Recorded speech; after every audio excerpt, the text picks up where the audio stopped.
Well, aloha everyone and welcome to the Cameron Center on Maui. On behalf of the Grassroots Institute, I want to say aloha and Maui no ka'oi. Isn't that right? Maui's number one. It's been unfortunate that since the beginning of the pandemic lockdowns, we've been unable to be here. So today, August 19th, 2021, we're back and we're in public, and I just am so glad to be here with all of you. I'm Keli'i Akina, president of the Grassroots Institute, and I just can't tell you what a joy it is to see so many old friends together again today.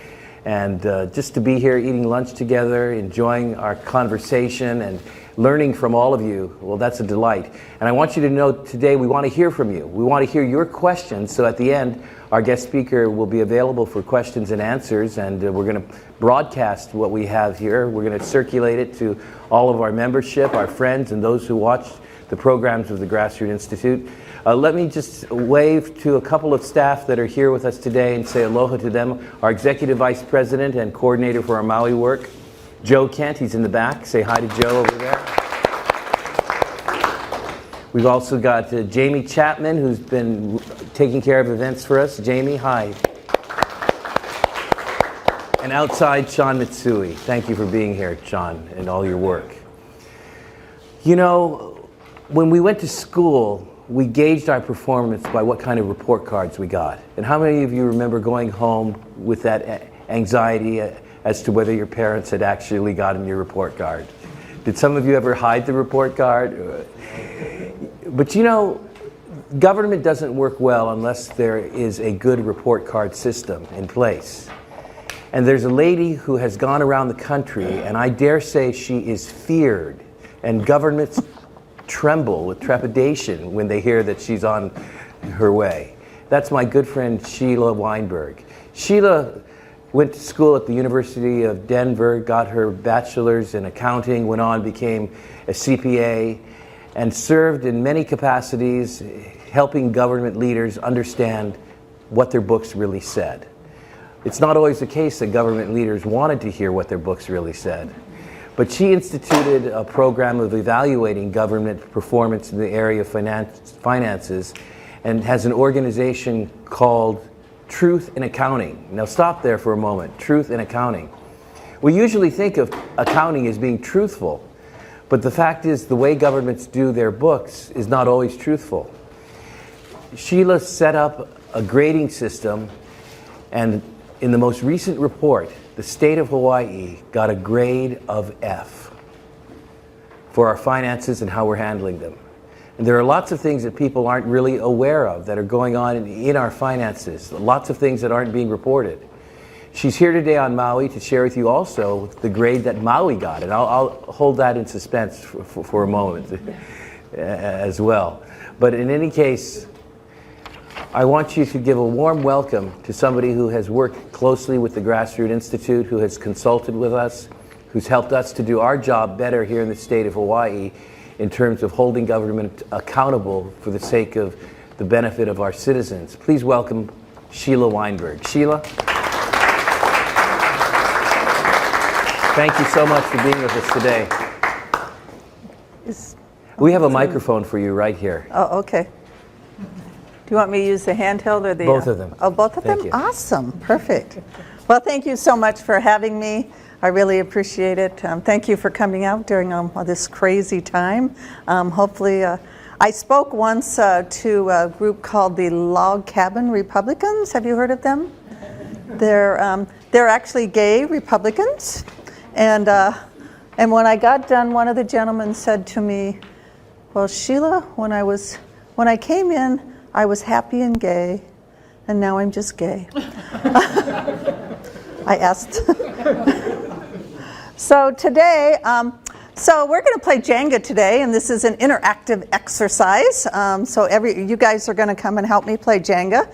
We did Jenga based on how many people have seen the movie The Big Short. The Big Short used the Jenga game to explain derivatives. And I think I understand them based on that, but I won't go into the details of that because even the word derivatives. So the next day I came into the office and I said, and Illinois had done another stupid thing, or proposed, that's my home state, proposed another stupid thing like re-amortizing their pension debt.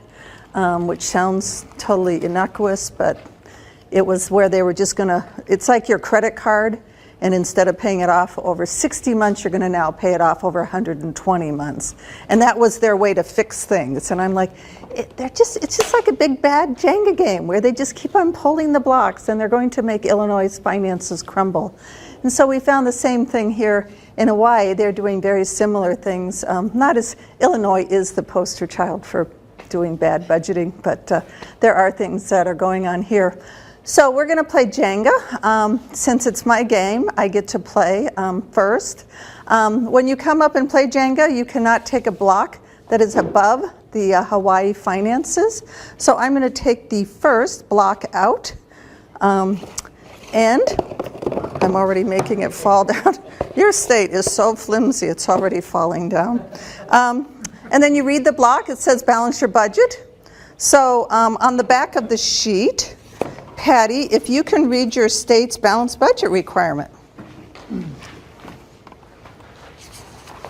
This whole thing.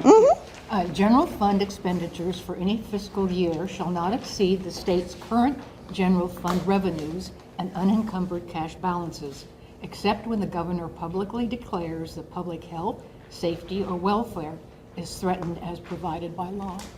Well, thank you. Yeah, so that sounds like a good thing. The state has a balanced budget requirement. 49 of the 50 states do have balanced budget requirements. Anybody know the state that doesn't? Vermont. Alaska actually does very well in our study. And the reason and they have balanced budget requirements for very good reasons. One is so you don't go into debt, and the other one is so you can hold your elected officials accountable, and we'll get into more of that. But the state of Hawaii has balanced its budget, has met this requirement theoretically, but somehow they're $18 billion in debt, even though they have balanced their budget. So throughout the game of Jenga, we will explain how they do that. Kenneth, since you sat in the front row, you can come and pull the next block out. I will help you. Unlike most Jenga games, you may not touch the Jenga game, but since this one's made out of cardboard, you can touch the Jenga game. This is interactive, so you have to read the block. Pay-as-you-go plan for retiree healthcare. Okay, so this is one of the things that the state does to get itself in trouble, is until 2013, they had what they call a pay-as-you-go retiree healthcare plan. What that means is, like on your credit card, they would just pay the new current employees, the current retirees' benefits. They paid those as they went along. Now, there's no reason that they didn't pre-fund them. And when to hold accountable, there's no reason that current taxpayers should be paying for a retired person's retiree health care, because that person's not working for them at all. So it should be pre-funded, but the state chose to, instead of pre-funding it, they handled it as a pay-as-you-go program, which most governments do. So instead of, as a part of employee compensation, they get their salaries, and that's included in the budget. They also get pensions. They earn the right to receive and are promised and earn pensions each period, and they also earn the right to receive retiree health care benefits. But the latter two, all of those don't have to be included in the balanced budget calculation, because those aren't going to be paid for years to come. So they do pre-fund some of them, but not all of them. And so then the balanced budget calculation does not include all of that compensation cost. Lauren, can you come and play Jenga, please? Oh, I'm sorry, we forgot. I'm supposed to put this on the top. There we go.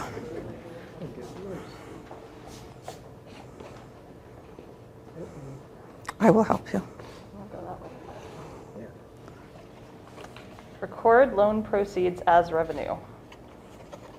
You can put them. Okay, so this is a great game that Illinois actually does. Your state, again, your balanced budget requirement says that your revenues have to equal your expenditures. But in Illinois, it actually doesn't say revenues. It says your funds available. So in Illinois, you can, if you borrow money, that becomes available. And you can balance the budget by borrowing money. So one year, Illinois borrowed $3 billion, and it's claimed it's balanced its budget.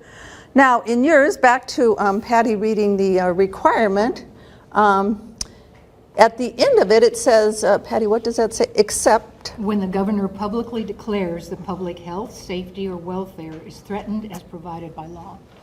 yes. So he can make an exception. And during the pandemic, he declared an emergency. So remember, until 2013, the state was doing their retiree health care on a pay-as-you-go basis. Well, they had decided to start pre-funding it, to put money aside. Because if you promise somebody benefits, then it's probably good to have money set aside for that. So they started to do that. Well, during the pandemic, they said, oh, we're going to declare emergency. We are not going to pre-fund. We're not going to pay. It's kind of like, think of it as a minimum payment on your credit card. In order to pay it off over 37 years, we're going to have to put X amount of minimum payment each period. So they just decided to skip that minimum payment. Now, how many of you during this pandemic decided to skip the minimum payments on your credit card? I hope none of you, because that would be bad.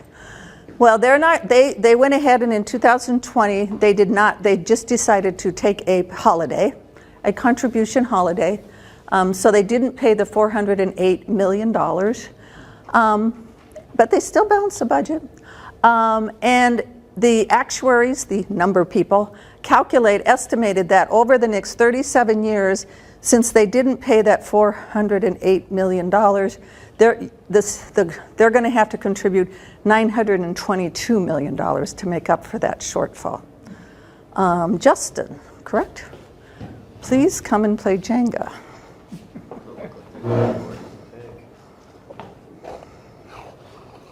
Awesome. Budget for only half your expenses. Okay, so as an accountant, and Travis was mentioning, and also Joe was mentioning, the governments do produce annual financial reports. They used to be called comprehensive annual financial reports. Now they're called annual comprehensive financial reports. And the state does produce those. Those statements showed that the state had $15 billion of expenses, but if you look at the state's budget, they only budgeted for $8 billion. So I don't know how the other $6 billion is authorized to be spent. Maybe it's special funds. Also, again, remember that the budget said their expenditures, not their expenses. It's the expenditures. So it's only the checks that they choose to write. It's not the expenses that they incur. So Illinois, I don't think your state has this, but Illinois has, they usually have between $2 to $12 billion of what they call unpaid bills. And they will budget, in their budget they'll say, the unpaid bills are going to start at $2 billion, and by the end of the year they're going to be $4 billion. And they're going to incur those costs, but because they're choosing not to write a check, they don't have to include that in the balanced budget calculation. It's insane. But your budget, as I say, they only budget for $15 billion. I mean for $8 billion, but it includes but the financial statements say that they have $15 billion. Chuck, can you come and play Jenga, please?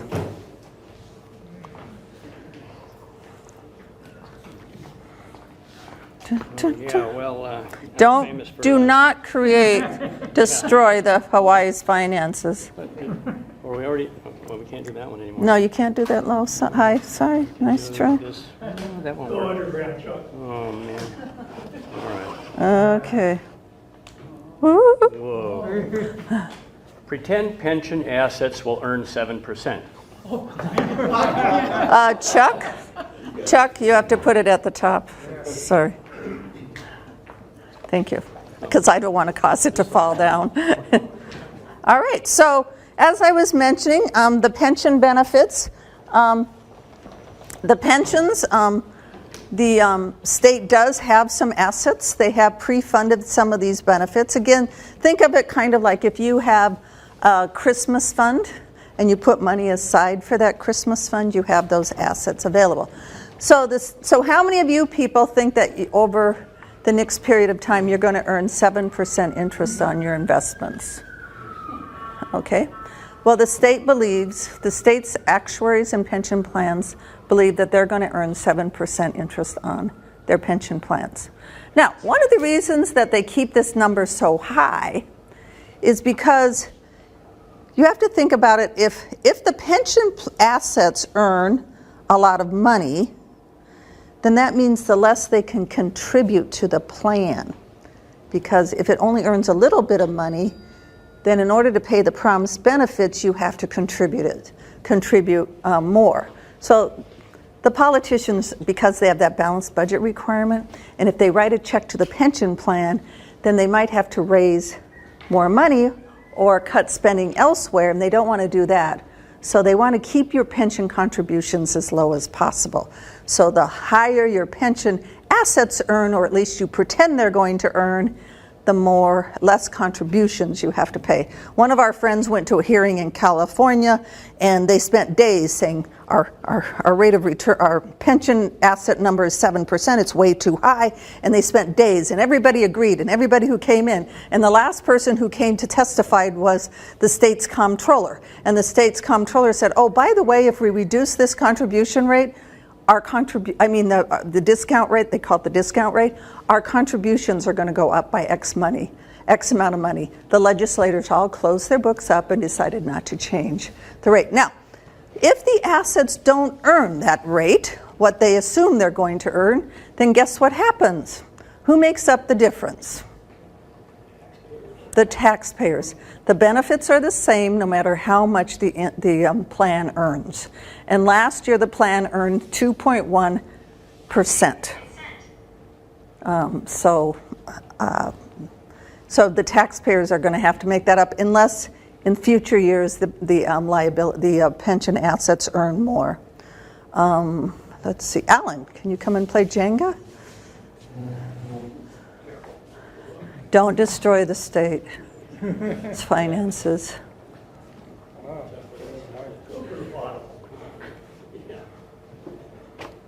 Oh, nope, that's too high. That's too high. You can't go Hawaii finances or above. People try to go the easy way on this. I'm helping you. I'm holding it. Come on, you can do it.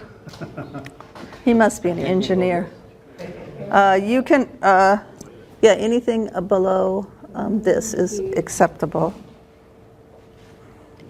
Oh, you gotta be careful. Yeah. Oh, there you go. Let employees retire at 60. I'm not putting it on top there. There you go. Perfect. All right, so again, so how many of you guys are going to get a paid pension when you retire at 60? Okay. State workers retire at 60, and they get full pension benefits for the rest of their lives, and retiree health care benefits for the rest of their lives. The earlier somebody retires, the longer they are on the pension system, the longer they're on the retiree health care system, so they just, even though they're no longer working for the state, they still get these benefits, and the taxpayers have to pay them. Francesca. I only make it easy for you. We're at the difficult part, aren't Yeah, we're at the difficult part. Oh, she's going for the delicate.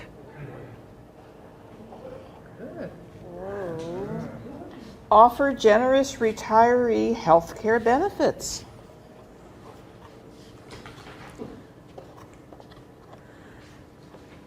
Okay, so again, this goes back to the keeping salaries low. And remember, again, in your balanced budget requirement, it says expenditures. So the employees always want more, That's just human nature. But if we raise their salaries, then that's going to raise their paychecks, that's going to increase expenditures, and that might mean a tax increase or cutting elsewhere. And we don't want to do either one of those because we will be unpopular with the voters. So, in order to keep the employees happy, they keep on giving them more and more retiree health care. When the Affordable Care Act was in place, Hawaii's and other states and local pension plans were going to have to pay a Cadillac plan fee, because their pension benefits, retiree health care benefits, were so generous that they were going to have to pay additional tax on them.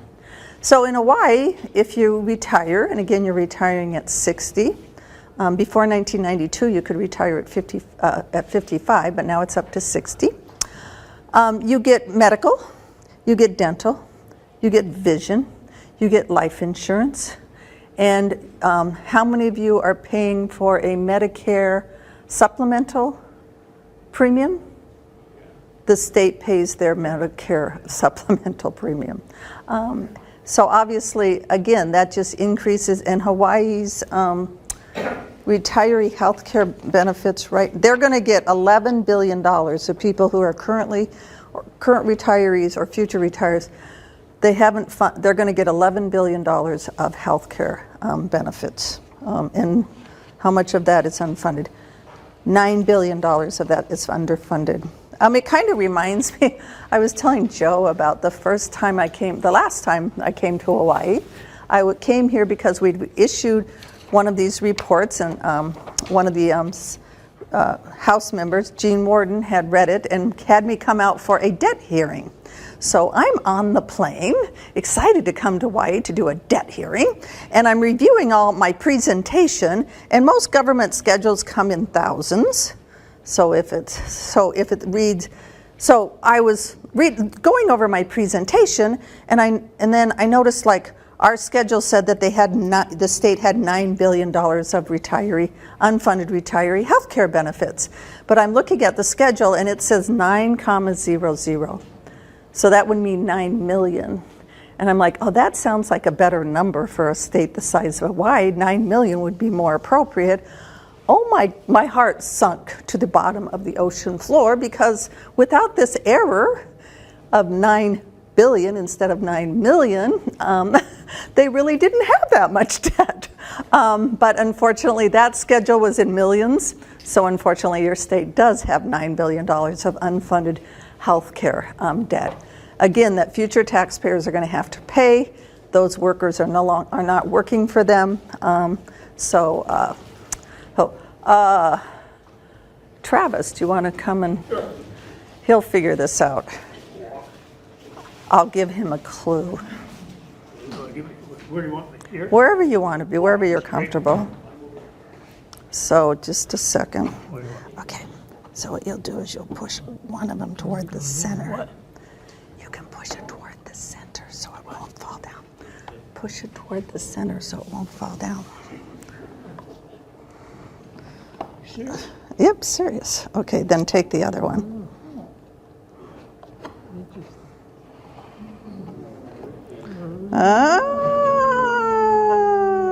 Okay. We got it. Keep salary costs low. So we've been talking about that. So you want to keep those low so your expenditures don't go up. Okay, Barbara. Keep in mind what Travis did to cheat, so feel free. Oh, and before you go into that, let me tell you why I let you cheat. It came out of Illinois, because Illinois cheats when it calculates its balanced budget requirement, believe it or not.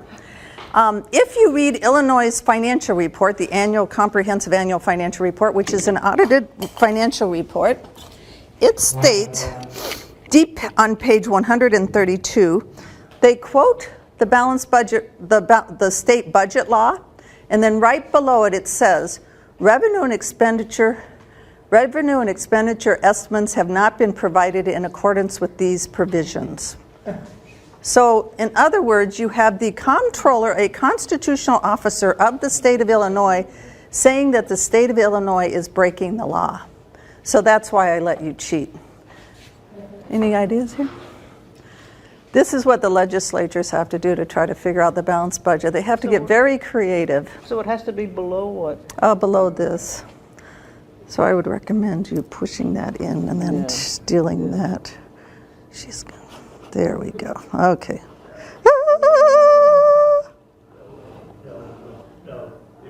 Oh. There, just a second. Focus on cash in hand. Whoa. And now it goes on top? Yeah, good luck with that.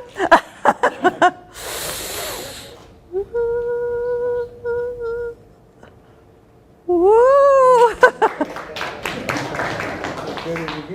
Focus on cash at hand. So what the governments do is they focus on the general fund and the balance in the general fund. But this would be like you focusing on your cash account without looking at your credit cards. Okay? So they can look like they're in fine shape. They can look like they're balancing the budget because they're only including like $8 billion instead of 15.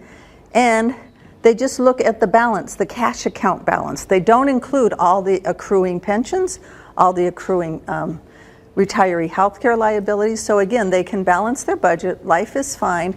This all works out good for politicians because what are politicians focused on? The next election. So they want to look at a very short-sighted view.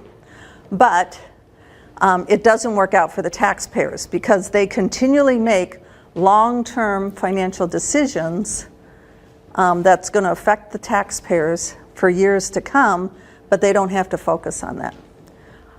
Are you going to come and mess up the state's finances? Only on your invitation. Feel free to come and mess up the Go ahead. What are we doing here, Sheila? So go ahead, pull out a block. You mean the Grassroots Institute is going to have to do this? Yes, you are going to mess up Hawaii's finances. Well, ladies and gentlemen, this is our balanced budget. Give Sheila a hand. Go ahead, pull her out. Okay, Sheila, here we go. Promise retirement benefits don't set aside enough money. Make promises and don't set aside money for them. Okay, everybody. Here we go. I like this one better. Okay, Do this that one's one. better? Yeah, try that You wanna one. read that, Sheila? Sure, it says invest taxpayers' money in the stock market. Okay. Go ahead. Roulette with Do it quickly. Here we go. Here we go. Thank you, Sheila. So what that means, okay, so I always find it kind of humorous when people go, when the stock market takes a hit, and they're like, whew, thank goodness I'm not in the stock market. Well, 33% of the state's pension assets are in the stock market, and 9% of the state's pension assets are in real estate. And so when the value of those go down, remember, the benefits do not change no matter what. When the value of those pension assets go down, guess who has to make up for the difference? So unfortunately, you guys are all in the stock market. And if you want to come afterwards, we can go over some more.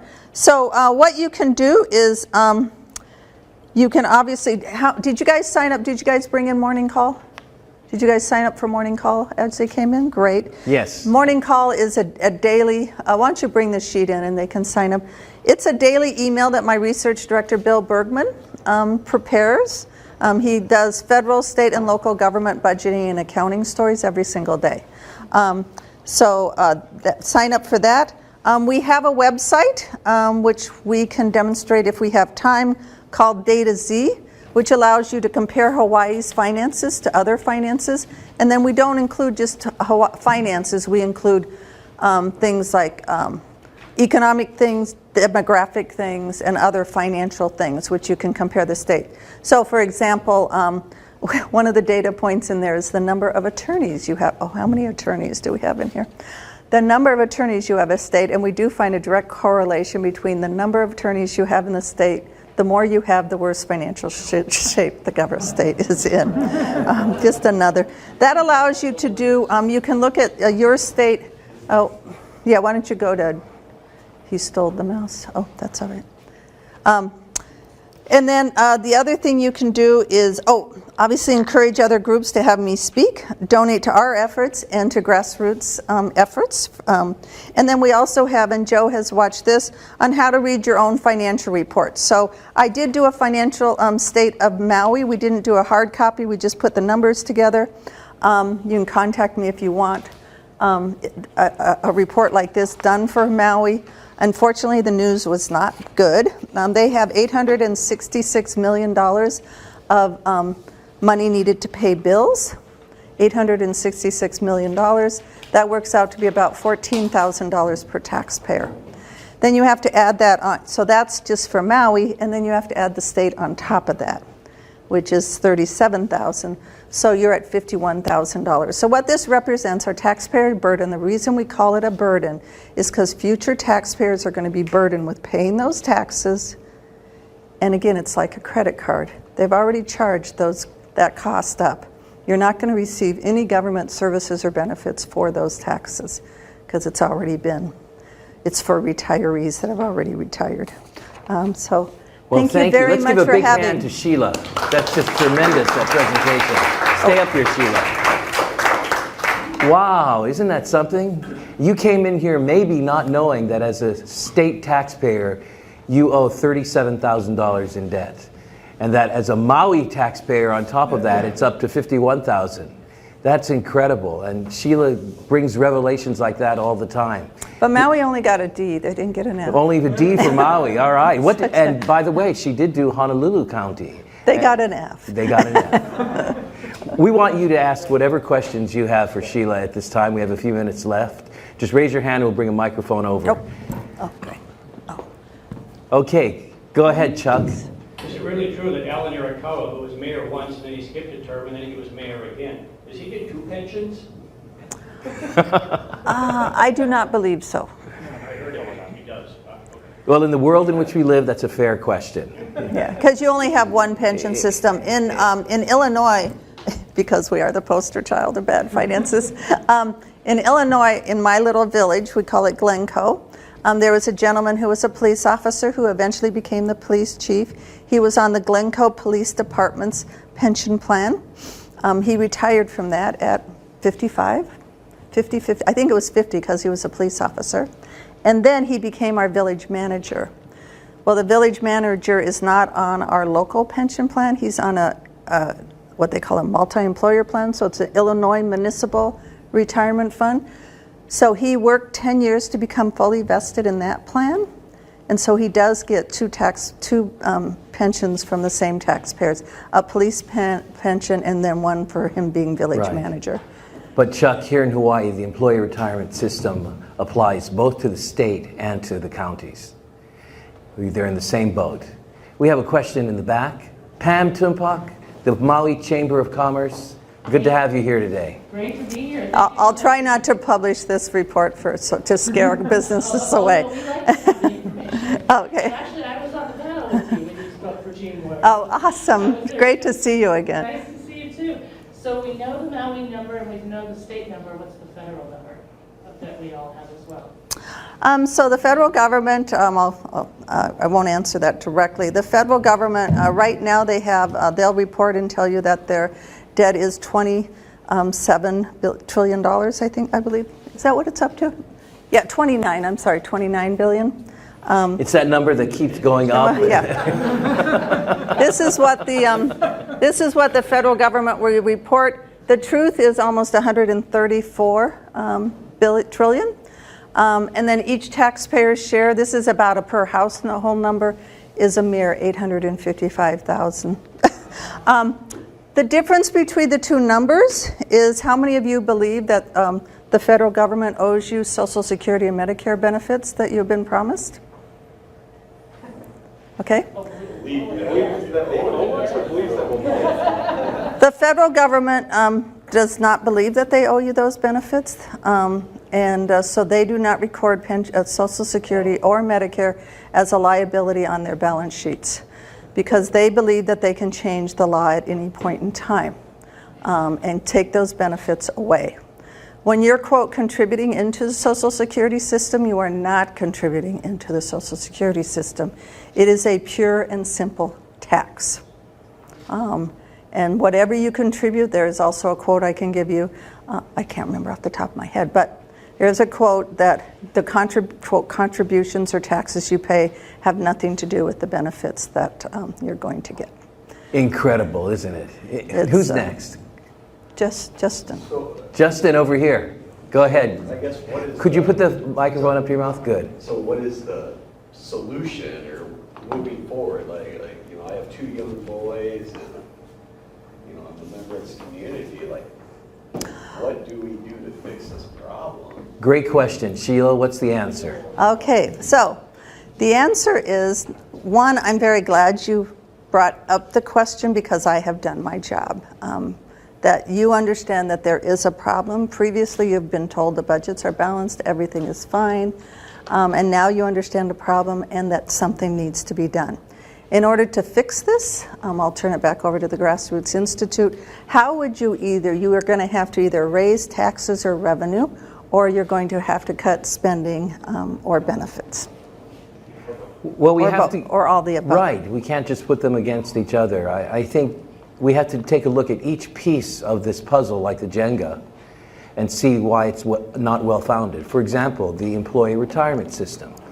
Sheila pointed out that promises were made at the front end that have to be paid at the tail end. That kind of system has to be shifted so that we are actually only promising what the system can produce. And if we take each aspect, including the healthcare program and so forth, and reform it, there are a set of principles that can be followed that we've published and put on our website. So Sheila, what do you think is needed as you have looked at different states and different counties across the country? What is needed to get politicians to act? Because we know the answers. The best practices are out there, but they're not being used necessarily by governments. What works? What have you seen change government? Well, I'll give you Utah as an example. Utah does run its state pretty well. We actually gave the state of Utah our Truth in Accounting Award. Alaska, as I say, is our best state, but Utah does run their finances very well, budgets very well. And I was able to present that to the budget director of Utah. And I said, you know what? You can answer the question that people always ask me of like, how does Utah do a good job and other states don't? And she facetiously said, well, in the state of Utah, we do this crazy thing where we only promise the services and benefits that we can afford. And so our first step is let's go ahead and truly balance our budget. Don't play these games. Go ahead and pre-fund your pensions. Use a normal discount rate. I'm sorry if your contributions have to go up, but that's the truth. Pre-fund your retiree health care benefits. Let people know the real cost of government. There's a great quote by a former Treasury official, U.S. Treasury official Frank Kavanaugh, who once said, the politicians shouldn't have the pleasure of spending, i.e. they're going to get a vote, without the pain of taxing, i.e. they're going to lose a vote. And what has been happening in this state is you've actually been getting government, I know you probably don't believe this, you've been getting government that cost more than you've been paying.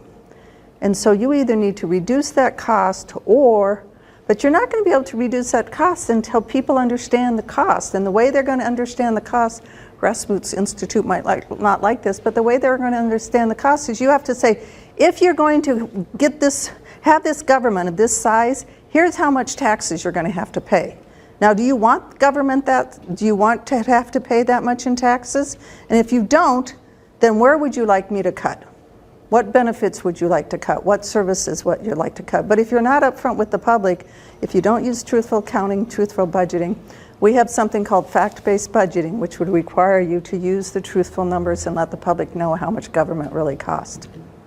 Sheila's work is actually making a difference here in the state of Hawaii. As you all know, every year the state legislature and the governor go through a dance, actually every 2 years, to balance the budget. And in that process, they take a look at documents, particularly one called the budget, that looks at all of the revenues and all Only of the 8 billion of expenditures. But what it doesn't do is a very simple thing that if you were running a household you'd have to do. It doesn't look at the balance sheet. It doesn't look at the debt that you're carrying. And can you imagine moving forward in your household expenditures simply looking at that year's revenues versus expenditures, but not looking at the long-term credit card debt, the long-term mortgage, the long-term liabilities you have? Well, Sheila helped us to prepare some testimony that we've circulated here to government leaders, as well as presented before the Government Accounting Standards Board, and that was through Joe Kent. Thank you very much for going up there. But we couldn't have done that on our own. We took advantage of the expertise of Sheila, so I just really want to commend Truth in Accounting, her organization, to you. Thank you very much, Sheila. That's been very helpful. We also have a question from Chuck now. That came from Honest Lake, 2 questions. From everything you said, it seems like one of the best solutions for this would be term limits, because if politicians were trying to buy the next vote every time, they might do something right in the one chance they got. Does that make sense to you? That's an area that I'll let grassroots get into. I hate to sound like a politician and not answer the question. We find that if we get too much into public policy, besides truthful budgeting and accounting, then people are just like, well, you're producing that we owe $37,000 per taxpayer because you have this certain agenda. And we don't have an agenda. We just want the truthful numbers out there. So what would you say to that? Well, you can come back to our seminar on term limits. But the thing is that no one political solution is the answer. Because in a perfect world where you had a pool of perfect political candidates waiting to replace the incumbents, term limits might make sense. But I don't want to get myself into trouble here, but if you happen to live in a world where you don't have a pool of qualified political candidates to replace the current candidates, you may just be playing musical chairs. And that's all we'll say today on that. Any other questions for Sheila? Oh yes, Francesca. So Sheila, which state is the most? Gets an A. Which state? Yes, thank you. Gets an A. Actually, the state of Alaska is our best state. Now, in a lot of studies, Alaska gets a very poor grade because studies only look at their pension debt. And their pensions are poorly funded. But we do a holistic approach at looking at the numbers. We say just looking at your pension debt is sort of me saying, oh, Francesca, you're in horrible financial shape. You have credit card debt of $10,000. Well, you could come back to me and say, well, hold it, I have $20,000 in the bank. And so you're not in shape. So we do not look at pensions by itself. Alaska has 2 permanent funds. One is a truly permanent fund and they cannot touch it. So we do not include that in our study. You'll see that in our study we don't include what they call restricted assets, and that's a restricted asset. But they do have what they call a budget stabilization fund that they could use to fund the pensions or, quote, stabilize the budget. So if you include that, I can't remember their exact number, but they're like $52,000 per taxpayer ahead of the game. It does seem to be resource-rich states, so Alaska's good, Utah, North Dakota, South Dakota, Wyoming. So those states are doing well also. More questions for Sheila? We must really be thinking hard here. Go ahead, Lauren. I was wondering, We have a microphone for you, Lauren. when you're talking with government officials, how do you find that their fluency in talking about these issues in government accounting is? Is it kind of like a foreign language? They don't really understand it? Is it, this is just how it is, this is how it works, like this is a balanced budget? What do you see there? I hate to say, but they really don't get it. And also you will talk to somebody about a pension, like, oh, well, you know, our biggest debt here in the state is the pension. You know, have you thought of, you know, how you're going to reform that? And they'll go, well, I'm not on the pension committee, or I'm not on the budget committee. It's like, well, don't you vote on the budget? Do you not vote on pensions? And again, until 2015, the state governments were not required to put their pension liability on the face of their balance sheets. And they didn't put their retiree health care liabilities on their face of their balance sheets until 2019. So when we would come to them and say, well, you have this horrible pension and retiree health care debt, they'd be like, well, you know, where do you get that number? It's like, well, we get it out of your, and in fact, Hawaii is one of those states where it was hard to calculate what the number was because I'll tell you the South Dakota story. When we do this for every state, it's called the Financial State of the States. And so we were doing the numbers for South Dakota, whose numbers aren't that bad, but we couldn't, before the governmental, I'm only hesitating because you get into a lot of accounting mumbo jumbo. But there is on the private sector side, there is an accounting standards board called the Financial Accounting Standards Board. It sets accounting standards for corporations. But the government's decided we are different. We shouldn't have to use those standards. So they created their own board called the Governmental Accounting Standards Board. And they did not require state and local governments to put their pension liabilities on their balance sheets. When I went to testify to say, yeah, you should put the pension liability on your balance sheet, they said, well, it's impossible. The executive chairman said, Sheila, you're testifying early in the day, and I guarantee you that everybody who testifies after you is going to say it's impossible to calculate some state's share of the liability. Because like Hawaii and South Dakota, they have what they call multi-employer plans. So as you were saying, the state's involved, Maui County's involved, and we don't know whose share is whom's. And they said, why do you think that they can do it? And I said, well, as an employee, I can go online, I can put my employee information in, and online, on demand, you can calculate the plan, the system can calculate my benefits. I'm like, just add up all the employees' benefits like that. And then I held up our report, and I said, and we've done it for 5 years. The way we did it is we said, okay, it was one of the times when we'd gotten a grant to do our first study, and 3 times I actually thought of returning the grant. I was like, this is too hard to do. So the way we would do it is we would take historically what each government's share of the contributions were.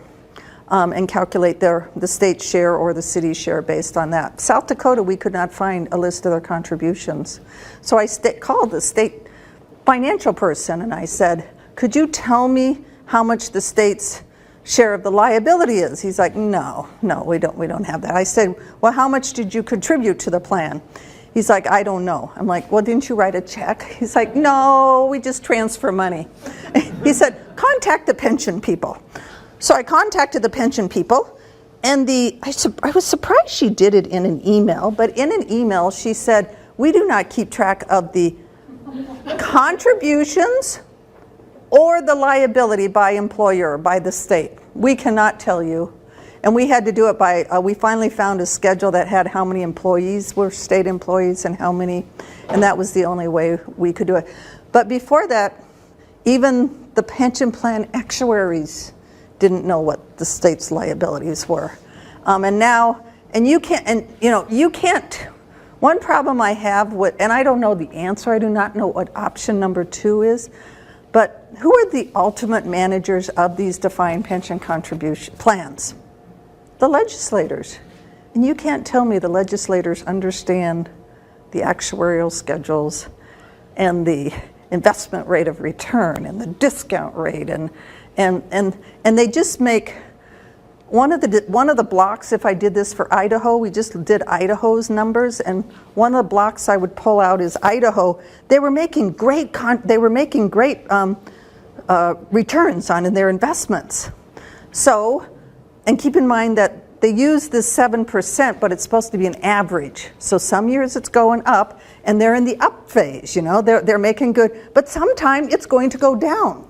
But while they were in the up phase, they said, oh, well, we have a lot of money coming in. We're going to increase benefits. It's like, and then, of course, guess what happened the next year? They lost money.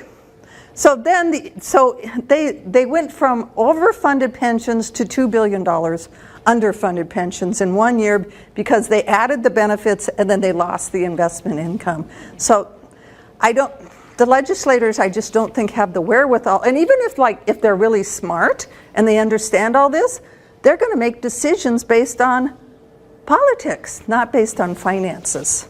So have we really set ourselves up for, we've set ourselves up for a disaster. Sorry. What a pleasant note to end on. Sheila's going to be around for your pleasure and your enlightenment. So stay around, have some more food, enjoy our company. Wasn't it wonderful to get together again after this long sojourn? So great to see you here. And I want you to know that we want to keep coming back and continue to do all our work here on the island of Maui. So stay in touch with us. Make sure you do take with you this wonderful little brochure that Sheila has given. And join me now, please, and all of Grassroot Institute in giving a warm applause to Sheila Weinberg. Good job, Sheila. Thank you. Thank you.